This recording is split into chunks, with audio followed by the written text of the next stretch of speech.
Me gustaría que me acompañara ahí en su Biblia, abra su Biblia, en el capítulo 7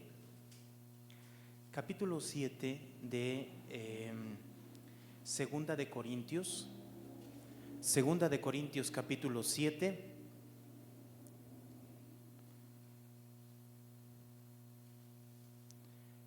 Segunda de Corintios capítulo 7,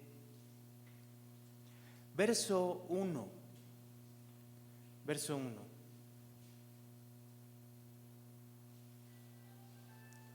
Segunda de Corintios capítulo 7, verso 1. Yo lo leo. Por favor, sígalo con su vista. Dice así la palabra del Señor. Dice: así que, amados, puesto que tenemos tales promesas, limpiémonos de toda contaminación de carne y de espíritu, perfeccionando la santidad en el temor de Dios. Oremos. Bendito Señor, Dios de los cielos, aquí estamos, Señor. Te bendecimos y te damos gracias porque nos permites ir a tu palabra. Nos permites buscar este consejo, buscar, Señor, ese aliento, esa palabra, esa voluntad que da vida a nuestro ser a través de tu palabra. Pedimos, Señor, la luz, la iluminación de tu Espíritu Santo para que podamos comprender tu palabra el día de hoy y que nuestras vidas salgan edificadas, nuestras vidas salgan totalmente, Señor, convencidas de lo que tú quieres para nosotros el día de hoy. Te lo pedimos en el nombre de Cristo Jesús. Amén y amén. Muy bien. Hemos estado meditando este libro de Segunda de Corintios y algo sin duda que tenemos que estar recordando cuando vemos Segunda de Corintios es que la intención de la carta es una carta que viene después de un problema que hubo con la iglesia de Corinto y con Pablo. ¿Cuál fue esa situación que nosotros tenemos que recordar y tomar en cuenta para poder entender la carta? Sin duda hubo personas que se infiltraron a la iglesia a través de enseñanzas y doctrinas que no eran conforme al verdadero evangelio que Pablo les había enseñado a la iglesia de Corinto. La iglesia de Corinto fue fundada por Pablo y estuvo bastante tiempo, hermanos, trabajando con ellos. Dice la Escritura en el libro de Hechos que estuvo aproximadamente 1 año y medio con ellos. Pero después de que Pablo sale de Corinto, se infiltran personas que empezaron a enseñar una doctrina diferente, un evangelio diferente al que Pablo les había enseñado. Si nosotros vamos al capítulo 11, me gustaría que fuéramos al capítulo 11.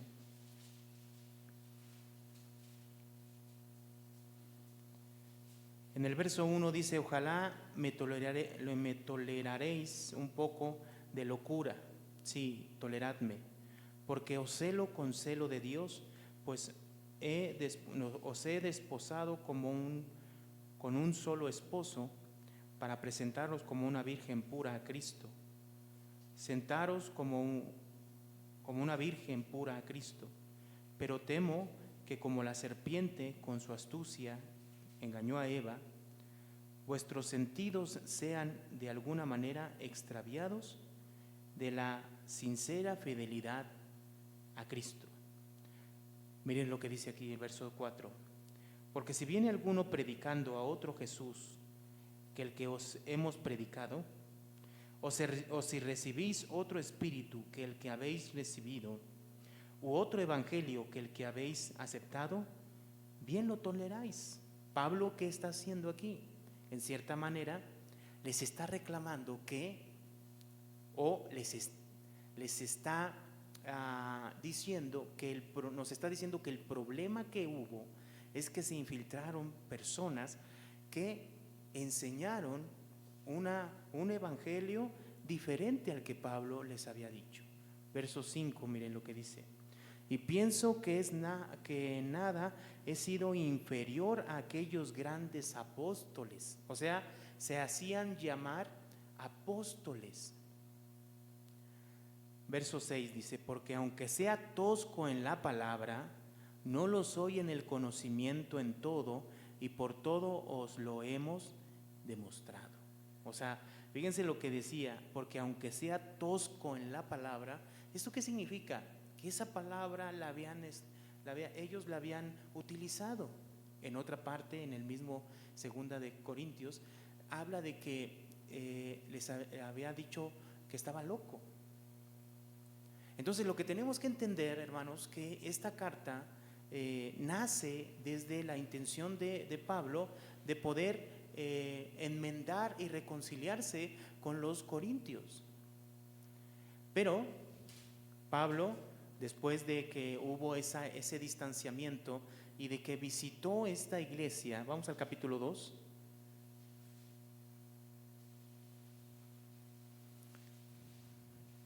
En el verso 1 dice: esto pues determiné para conmigo, no ir otra vez a vosotros con tristeza. O sea, significa que Pablo fue a la iglesia de Corinto a solucionar el problema. Hermanos, no se solucionó el problema, sino que tuvo que enviar una carta. Enviar una carta, dice el 4 y 5, porque por las muchas tribulación y angustia del corazón os escribí con muchas lágrimas, no para que fuesen contristados, sino para que supiesen cuán grande es el amor que os tengo. Entonces, dentro de la iglesia de Corinto se infiltraron maestros que se llamaban apóstoles, que se hacían llamar apóstoles, que enseñaban un evangelio distinto al de Pablo. Esta iglesia de Corinto abrazó, querramos o no, abrazó esta falsa enseñanza y en cierta manera menospreció a Pablo, menospreciaron a Pablo. Pablo entonces tuvo que ir a ellos, soportar lo que había en la iglesia, el menosprecio que ellos tuvieron acerca de Pablo.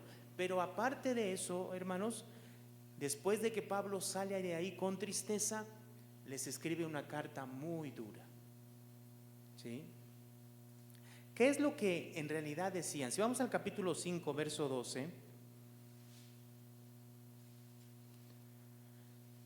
¿dónde estaba el detalle? ¿Dónde estaba el detalle, hermanos? Verso 12 dice: no nos recomendamos pues otra vez, 5:12, no nos recomendamos pues otra vez a vosotros, sino os damos ocasión de gloriarnos por nosotros, para que tengáis con qué responder a los que se glorían en las apariencias y no en ¿qué?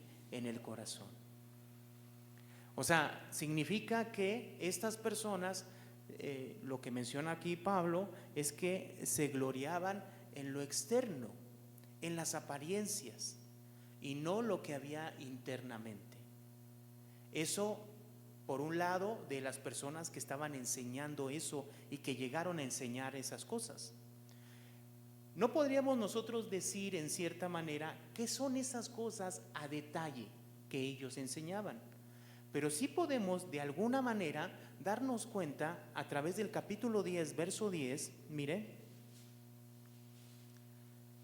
dice el verso 10: porque a la verdad dicen, las cartas son duras y fuertes, mas la apariencia corporal débil y la palabra, ¿qué? Menospreciable.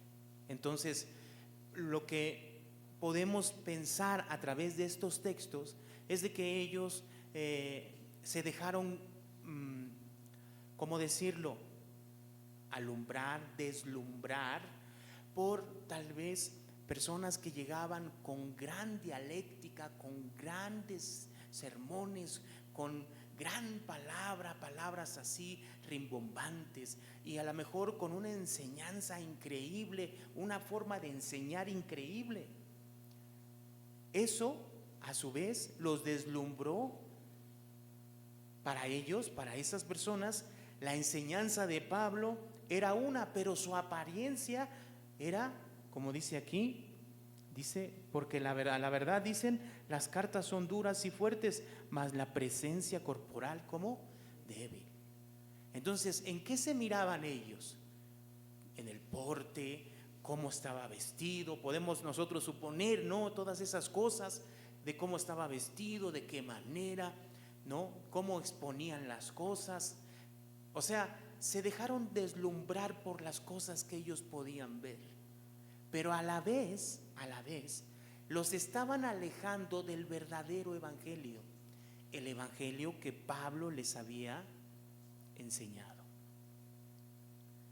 Entonces, la iglesia envuelta en esto, seguramente podemos mencionar que no todos, pero seguramente la mayoría, ¿sí?, se enredó en todo esto y desecharon en parte la enseñanza de Pablo y a Pablo mismo. ¿Por qué? Porque no concordaba con lo que ellos miraban de esos grandes apóstoles, como dice en el capítulo 11. No porque fueran apóstoles, sino porque se creían grandes apóstoles. ¿Sí? Este es el contexto que nosotros tenemos que entender de 2 de Corintios. Pero entonces, Pablo, dijimos, escribe una carta. En el capítulo 7, que meditamos el día de hoy, Pablo recuerda cómo estaba esta situación, hermanos. Dice el verso 2, admitidnos,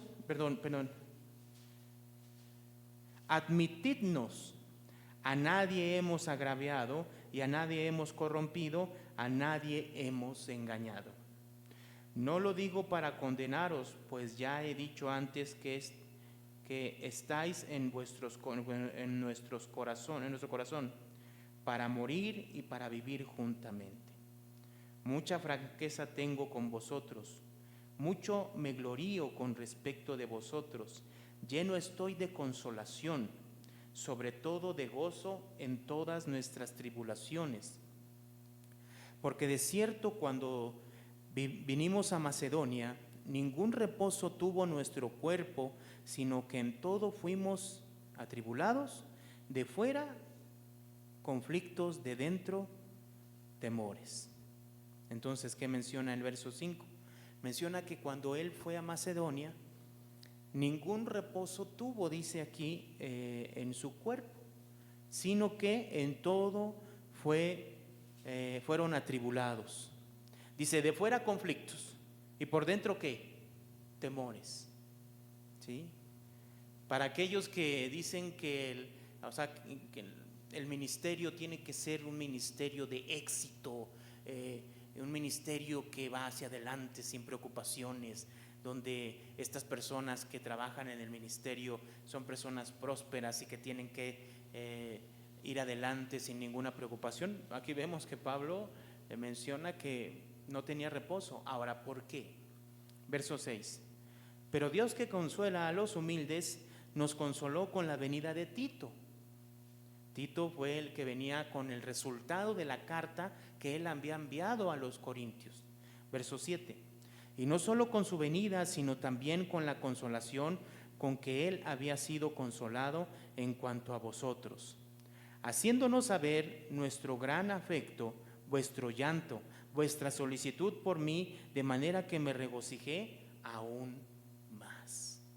Entonces, Pablo aquí está recordando cómo fue que recibió la noticia de que la carta que él había enviado a través de Tito dio resultado.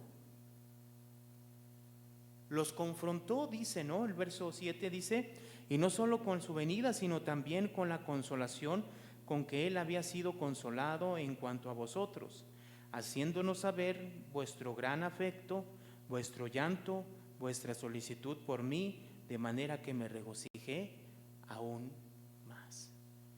Entonces Pablo recibe buenas noticias. Los hermanos se arrepintieron de la situación que se había provocado entre ellos y Pablo. Dice el verso 8, porque aunque os constricté con la carta, no me pesa,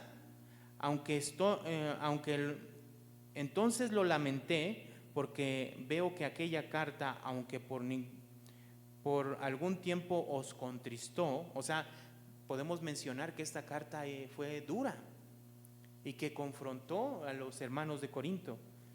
Pero dice el verso 9: ahora me gozo, no porque haya sido contristados, sino porque fuisteis contristados para arrepentimiento, porque habéis sido contristados según Dios, para que ninguna pérdida padecieses por nuestra parte. ¿Qué significa entonces lo que estamos leyendo? Pablo recibe buenas noticias de que los hermanos reaccionaron, ¿no? Reaccionaron a la carta que Pablo envió, y entonces al recibir a Tito, su corazón entonces se alegra. Entonces podemos mencionar lo siguiente: la carta de Segunda de Corintios puede ser entonces en alguna parte o en varias partes algo de lo que Tito le dijo a Pablo. ¿Sí me explicó?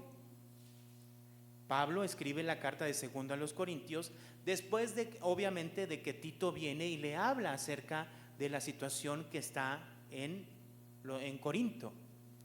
Y entonces esta carta de Segunda de Corintios algo tiene de lo que Tito le dijo.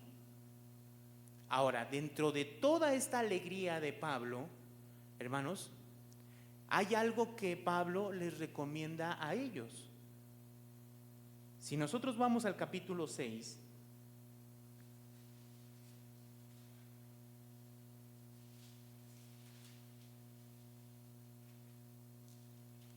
capítulo 6, es interesante que mencione Pablo lo siguiente: no os unáis, verso 14, no os unáis en yugo desigual con los incrédulos, porque ¿qué compañerismo tiene la justicia con la injusticia? ¿Y qué comunión la luz con las tinieblas? ¿Y qué concordia Cristo con Belial? ¿O qué parte el creyente con qué? Con el incrédulo. Entonces, parte de lo que Tito le dijo a Pablo fue que los hermanos reaccionaron. Dice el capítulo 7, verso 7, lo voy a volver a citar. O sea, ¿qué pasó? Dice: y no solo su venida, sino también con la consolación con que él había sido consolado en cuanto a vosotros, haciéndonos saber vuestro gran afecto. O sea, que todavía tenían afecto ¿por quién?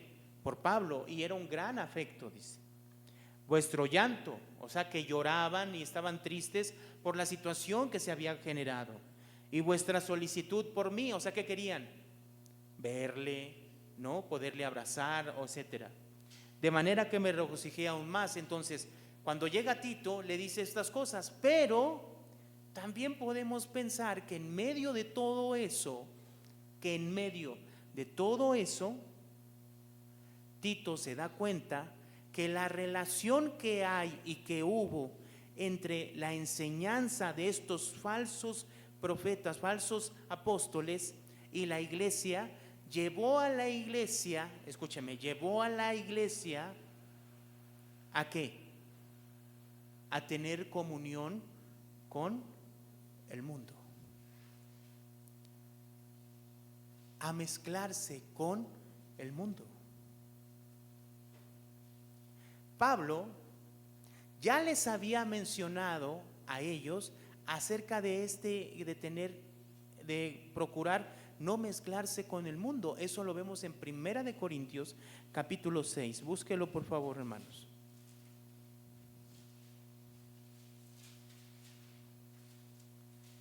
Primera de Corintios capítulo 6.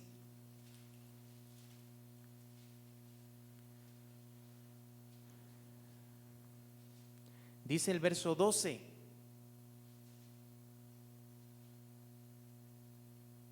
dice: todas las cosas me son lícitas, mas no todas convienen. Todas las cosas me son lícitas, mas yo no me dejaré dominar, ¿qué? De ninguna. O sea, todo lo puedo hacer. O sea, ¿qué es lo que está diciendo Pablo aquí? En realidad, de poder hacer, todo lo puedo hacer. O sea, cualquier cosa.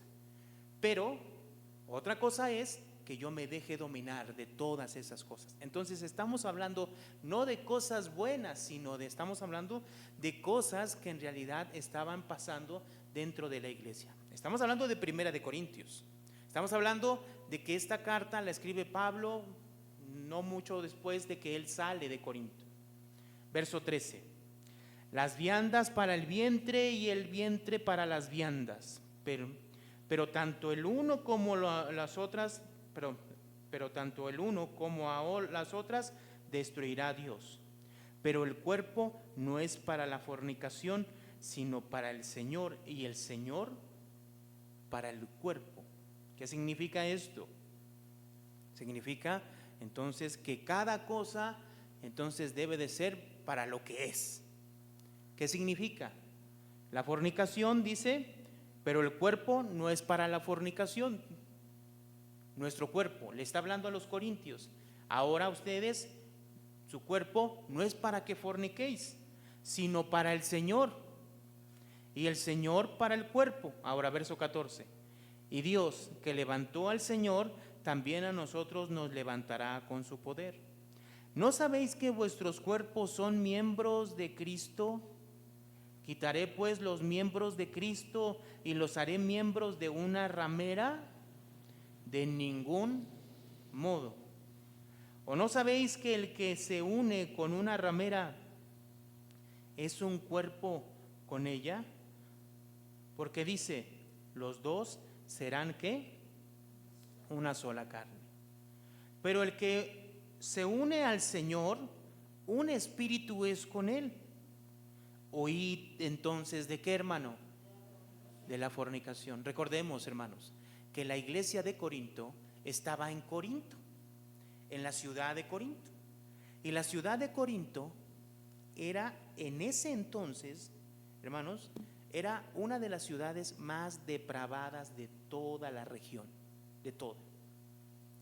Recordemos que había un mote para decir que alguien era totalmente depravado o libertino, que le decían corintianizar.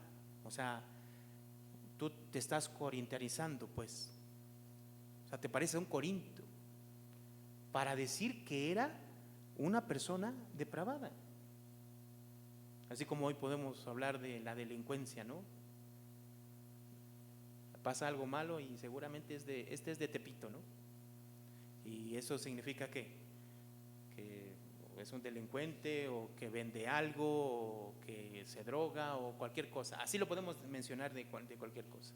Bueno, aquí los corintios, hermanos, eran una de las ciudades más depravadas, si no es que la más depravada de su entonces.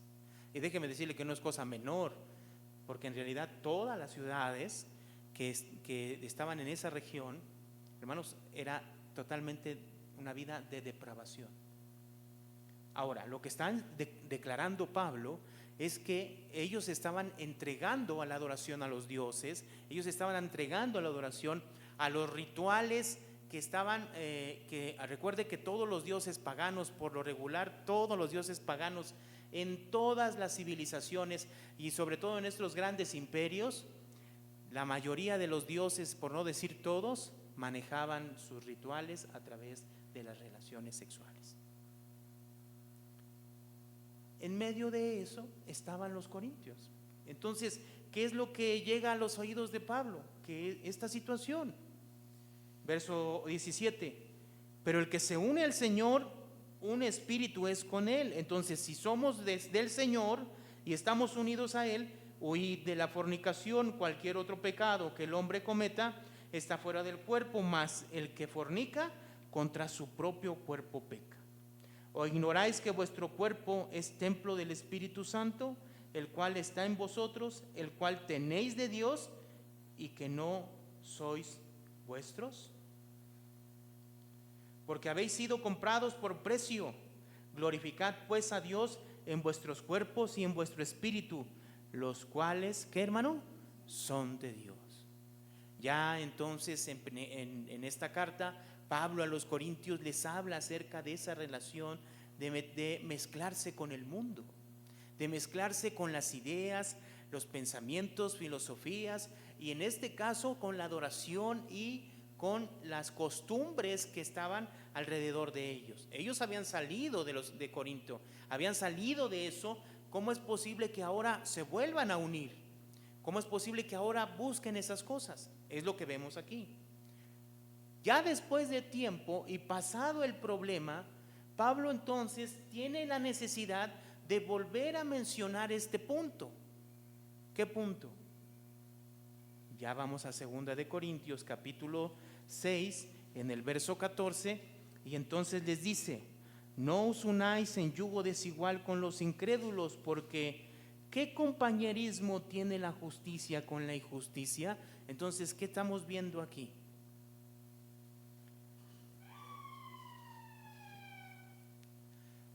Esta situación entonces persistía.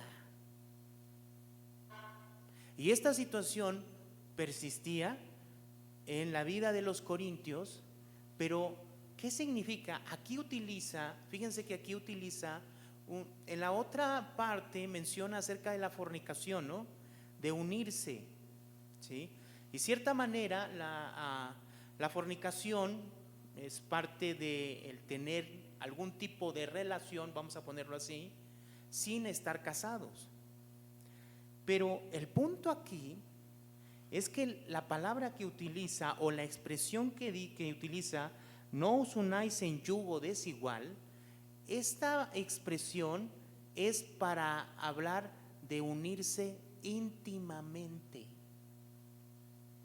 O sea, en otras palabras, Pablo lo utiliza en el sentido de matrimonio. Pablo lo utiliza en este sentido. O sea, lo que vemos aquí es que la situación se había agravado. No era igual, sino que se había agravado. Ahora, Pablo seguramente no tiene solamente en mente que los hermanos de Corinto se estaban uniendo o casando con las personas del mundo, en este caso, ¿no? De las ciudades, con otras costumbres. No solo eso. ¿Por qué? Porque aquí en el mismo verso 14, hablando del yugo desigual con los incrédulos, dice la razón. Dice, ¿por qué? ¿Qué compañerismo tiene la justicia con la injusticia? ¿Y qué comunión la luz, qué hermanos? Con las tinieblas. Esto significa que, en cierta manera, lo que podemos vislumbrar y lo que nos menciona aquí es que en medio del conflicto y en medio del problema que hubo entre Pablo y la iglesia por la entrada de estas personas que estaban enseñando este falso evangelio, que inclusive les hicieron despreciar a Pablo y despreciar su evangelio y su palabra, la palabra del evangelio de Cristo, en medio de esa situación, el evangelio que ellos estaban siguiendo los orilló a que esa situación se agravara más. No sé si me explico, hermanos. Cuando nosotros no seguimos el evangelio de Cristo, cuando nosotros no seguimos el evangelio que está en la palabra de Dios y nos basamos en otro evangelio, un evangelio, escúcheme, como lo vimos al principio, un evangelio que se basa en las obras externas, puede caer o podemos caer en el error de pensar o de meritar las situaciones que podemos estar viviendo con el mundo. La palabra es clara. Vamos al libro de Santiago para poner un ejemplo. Santiago, capítulo 4.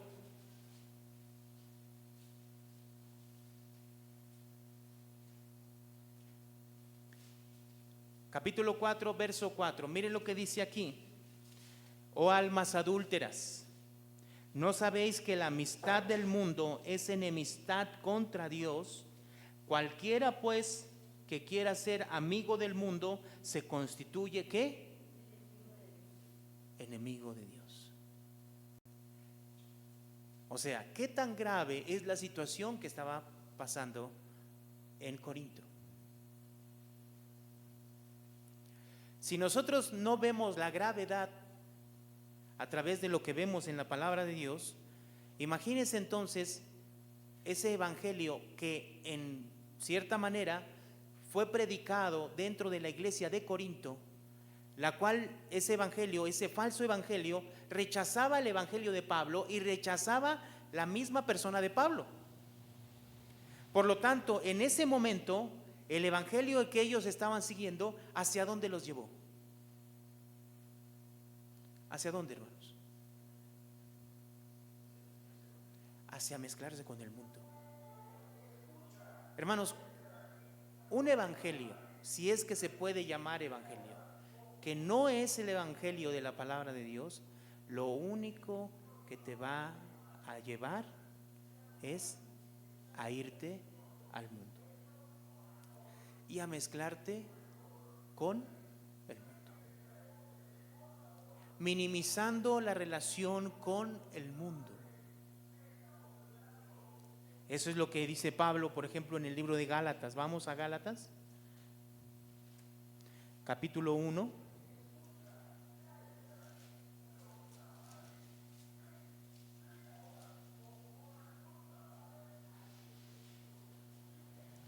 A los Gálatas les escribe de esta manera, dice el verso 6: estoy maravillado de que tan pronto os hayáis alejado del que os llamó por la gracia de Cristo para seguir un evangelio diferente. No que haya otro, sino que hay algunos que os perturban y quieren pervertir el evangelio de Cristo. Mas si aún nosotros o un ángel del cielo os anunciare otro evangelio diferente del que hemos anunciado, ¿qué, hermano? Sea anatema. Como antes hemos dicho, también ahora lo repito: si alguno os predica diferente evangelio del que habéis recibido, sea anatema. Ahora fíjese lo que dice en el verso 10: pues busco ahora el favor de los hombres o el de Dios, o trato de agradar a los hombres. Pues si todavía agradara a los hombres, ¿qué, hermano? No sería siervo de Cristo. Ese evangelio, supuesto evangelio que entró en la iglesia de Gálatas, en la región de Galacia, y que perturbó y pervirtió el evangelio de Cristo, ese evangelio estaba enfocado hacia ¿qué? Según el verso 10. Busco ahora el favor de los hombres o el de Dios. Hermanos, el evangelio que no es el evangelio de Cristo, si es que se puede llamar evangelio, un evangelio que perturba, que pervierte el evangelio de Cristo, está enfocado en el hombre. Hacia allá van los falsos evangelios, las falsas enseñanzas que no se apegan a la palabra de Dios. Es así. Hoy en día nosotros podemos darnos cuenta claramente de un evangelio que no busca la voluntad de Dios, sino busca satisfacer al hombre. ¿Por qué? Porque el hombre se vuelve el centro del evangelio. Dios quiere satisfacer tus sueños. Sueña. Dios quiere concederte tus sueños. Acabo de escuchar yo a una ahora que estuvo lo del 10 de mayo, ¿no? Y muchas iglesias predican a la mamá, ¿no? Y muchas iglesias predican a la mamá diciéndoles pues que la madre es lo mejor que pudo haber pasado en la vida y es un regalo de Dios, y yo digo amén. Pero de repente es que Dios, tú eres la consentida de Dios, porque Dios, si tú le oras, es que nadie le escucha a Dios como a ti, mujer, madre, porque tú eres madre. Por eso Dios te escucha a ti, por eso tú debes de orar y soñar. Así el evangelio, el falso evangelio que se mete, que se que se mezcla, que pervierte el Evangelio de Cristo, va enfocado al hombre, a que te sientas bien. Aquí vienen personas exitosas, que buscan el éxito, porque Dios lo que está haciendo es transformando nos está transformando a nosotros en personas exitosas, en personas emprendedoras. Y Dios no vas a salir de aquí porque hasta que Dios te dé esa bendición de que todo va a estar bien en tu negocio, etcétera. ¿Hacia dónde va ese evangelio? Hacia la persona, hacia el hombre. Ahora, ese evangelio, hermanos, ¿de qué está mezclado todo ese evangelio? Del mundo. Los motivadores del mundo, hermanos, ¿qué hacen los motivadores del mundo? ¿Hacia dónde van enfocados? El éxito, la prosperidad, todo va a estar bien, tú le debes echar ganas, esfuérzate, tienes que tener mentalidad soñadora, emprendedora, tienes que tener mentalidad de rico. Y eso se ha metido a la iglesia y ha pervertido el evangelio de Cristo. Y es cierto, la sana doctrina y el sano evangelio queda a un lado. E incluso dicen que ese verdadero evangelio es locura. Los mismos creyentes, la misma iglesia que debía de ser columna y baluarte de la verdad, se ha convertido en una iglesia que al entrar el mundo, al mezclarse con el mundo, desecha lo verdadero, desecha la palabra de Dios, desecha lo que Dios está diciendo en su palabra, y entonces desecha inclusive a las personas que hablan de esa manera, que buscan y predican la palabra de Dios. Hermanos, así se ha vuelto esto. Cuando nosotros no seguimos el verdadero evangelio de Cristo, hermanos, entonces ese evangelio que está cargado de ideas y filosofías del mundo nos hace pensar que no tiene nada de malo el que nosotros tengamos relación con el mundo y que podamos nosotros tener una amistad con el mundo. Mientras que el Santiago dice que el que quiera ser amigo del mundo se considera ¿qué? Enemigo de Dios.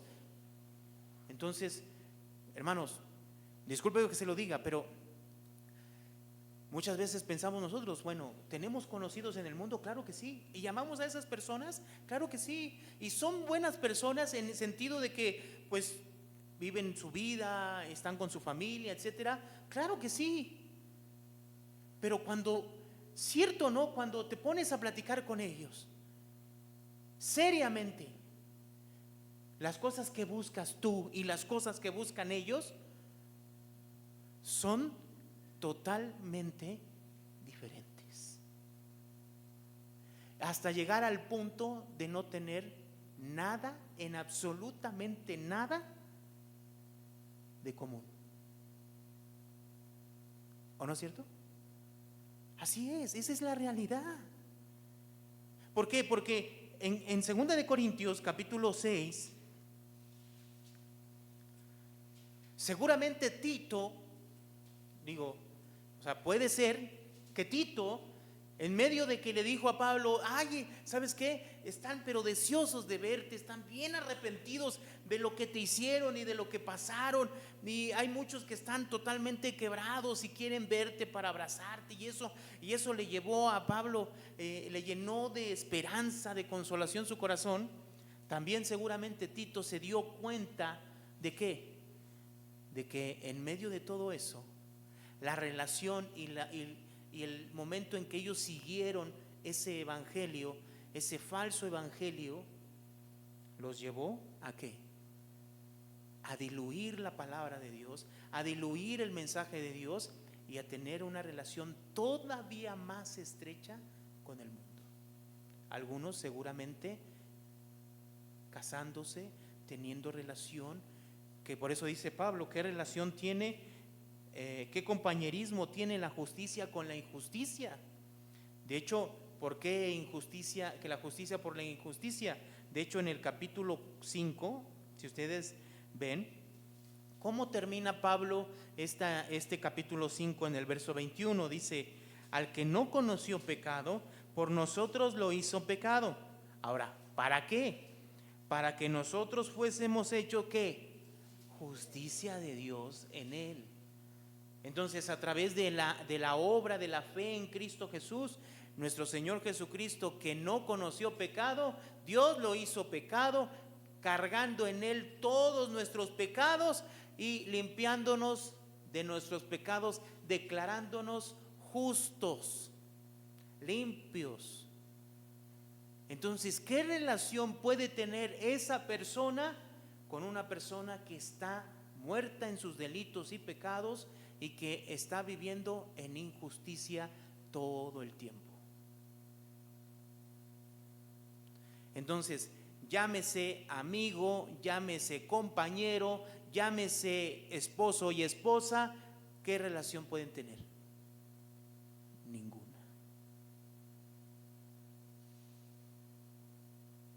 Ninguna. Dice el verso 15. ¿Y qué concordia Cristo con Belial? O sea, ¿en qué se pueden encontrar común entre Cristo y Belial, que es en realidad, la palabra Belial viene de Belcebú, de Satanás? ¿Qué relación tiene? Ninguna, no puede existir. De eso dicho, dice más adelante. ¿O qué parte el creyente con el incrédulo? ¿O qué acuerdo hay entre el templo de Dios y los ídolos? Porque vosotros sois el templo del Dios viviente, como Dios dijo. Ahí está. ¿Cuál es el punto de Pablo? ¿Qué les recuerda? ¿Qué les vuelve a recordar? Que ellos, ¿qué son? El templo de Dios. Ya se los había dicho en Primera de Corintios. Y les había dicho, ustedes son el templo de Dios. De hecho, ¿recordamos? Primera de Corintios, capítulo 6.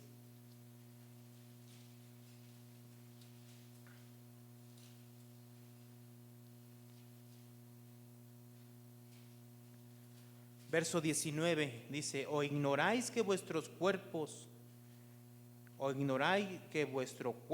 es templo del Espíritu Santo, el cual está en vosotros, el cual tenéis de Dios y no sois vuestro? Porque habéis sido comprados por precio. Glorificad pues a Dios en vuestros cuerpos y en vuestro espíritu, los cuales, ¿qué son? Son de Dios. Ya aquí les había recordado que ellos personalmente son templo del Espíritu Santo. ¿Por qué? Porque Dios dice en el verso 24, porque habéis sido comprados por precio. Glorificad pues a Dios en vuestros cuerpos y en vuestro espíritu. Esos son de Dios.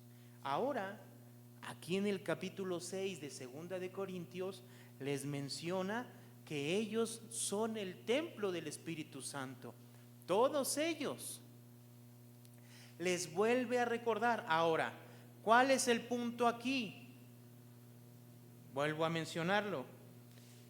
Es ya la situación al ver atravesado un problema y un conflicto donde un evangelio, no lo voy a llamar evangelio, una enseñanza diferente a la que Pablo les había mostrado desde el principio, se introdujo a través de estos falsos apóstoles, esta situación se agravó y todavía persistía. Entonces, ¿cuántas veces no hemos hablado de estos pasajes y que somos nosotros templo del Espíritu Santo? Hay algunas personas que dicen, ay, ¿y cómo es que el pastor todavía vuelva a mencionar este pasaje? Pues no, que ya lo vimos hace algún tiempo. Y entonces Pablo, ¿qué tiene que hacer, hermano? Si ve esa situación, ¿qué tiene que hacer?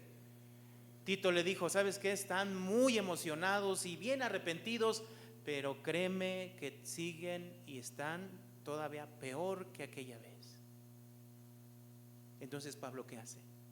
Inspirado por el Espíritu Santo, les habla y les dice, no se unan en yugo desigual con los incrédulos.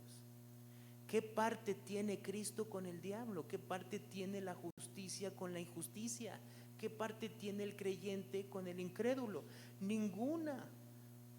¿Qué parte tiene la luz con las tinieblas? Ninguna. Ustedes son el templo de Dios. Ahora, miren lo que dice el 16. ¿Y qué acuerdo hay entre el templo de Dios y los ídolos? Porque vosotros sois el templo del Dios viviente, como dijo Dios. Y miren lo que menciona aquí Pablo. Menciona 3 pasajes del Antiguo Testamento. Dice, habitaré y andaré entre ellos y seré su Dios, y ellos serán ¿qué? Mi pueblo. Hermanos, está mencionando este pasaje, el punto central de toda la Biblia, hermanos, radica en esto. El punto central de toda la Biblia radica en esto. ¿Por qué? Si nosotros vamos rápidamente al libro de Apocalipsis, capítulo 21, busque Apocalipsis, capítulo 21.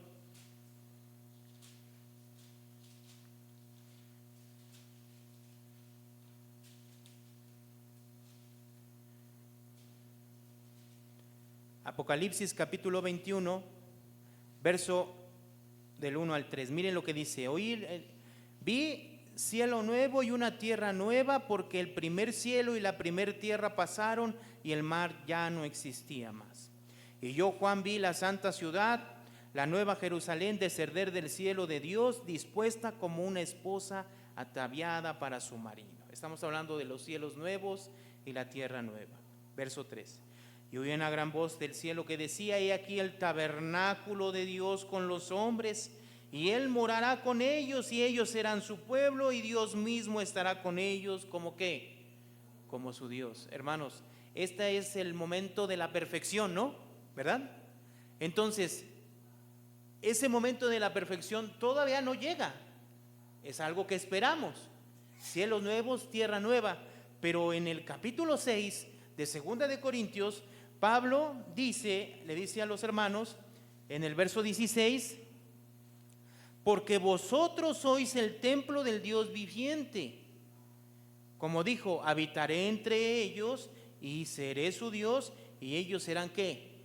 Mi pueblo. Hermanos, ya ahora estamos gozando de esa relación entre Dios y nosotros de una manera, hermanos, no perfecta como en el capítulo 21 de Apocalipsis, pero ya gozamos de esa presencia de Dios. ¿En dónde?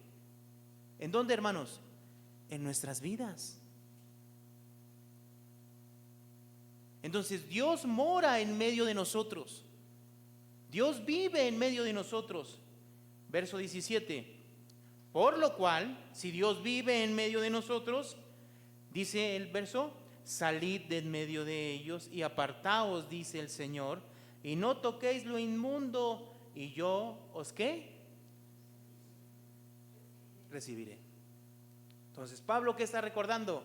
Un pasaje del libro de Isaías, donde menciona acerca del cautiverio y la restauración y el regreso del cautiverio, donde habla de que Dios, hermanos, los va a rescatar del cautiverio. Dios los va a volver a traer a Jerusalén, va a volver a edificar Jerusalén, va a volver a edificar Sión. Y entonces, en medio de esa promesa, Dios les dice, salid de en medio de ellos, pueblo mío. Pero aquí que dice, salid de en medio de ellos y apartaos, dice el Señor, y no toquéis lo inmundo. ¿Y yo qué? Os recibiré. Hermanos, ¿qué es lo que Pablo les está diciendo? Salgan de en medio de ellos, regresen. ¿Qué relación hay entre el mundo y nosotros, hermano? Ninguna. Vivimos en el mundo, pero no somos del mundo.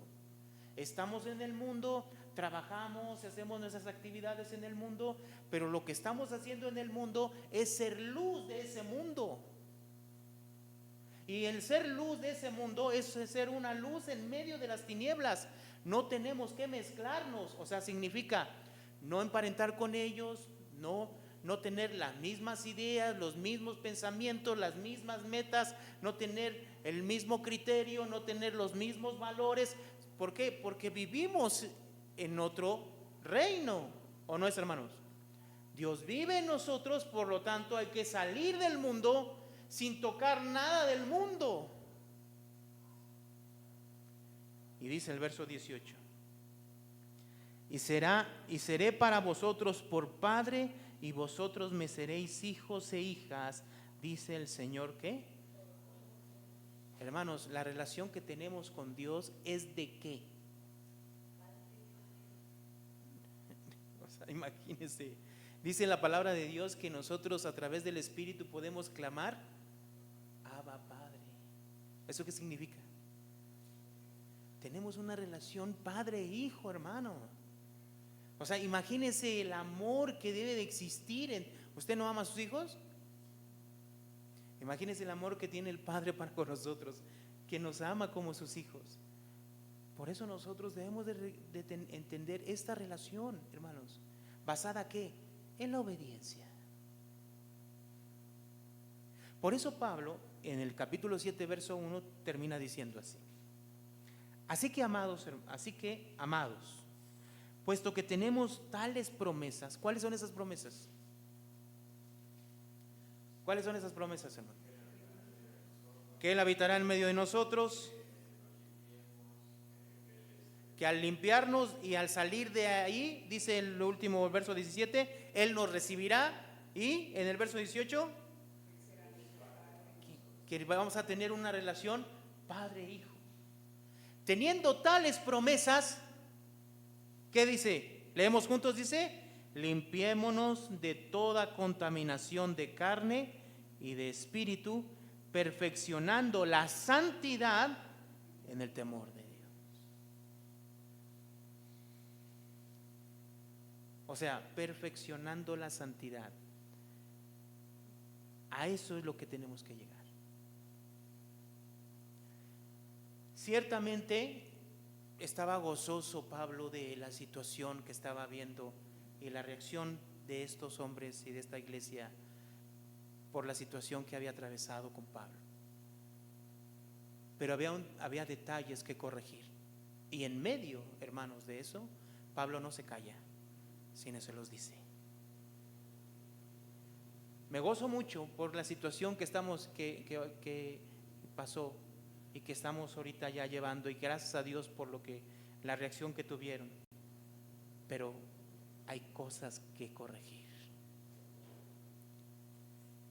Tenemos que descubrir y pedir a Dios que nos deslumbre y nos deje ver y mirar cuáles son esas cosas que todavía nosotros tenemos esa relación con el mundo. Y de hecho una relación íntima con el mundo. Que Dios nos permita ver. ¿Para qué? Para que, entendiendo que Dios mora en nosotros, salgamos de ese lugar. No toquemos lo inmundo y vivamos una relación padre-hijo, y entonces vayamos perfeccionando la santidad en el temor de Dios. Amén, hermanos.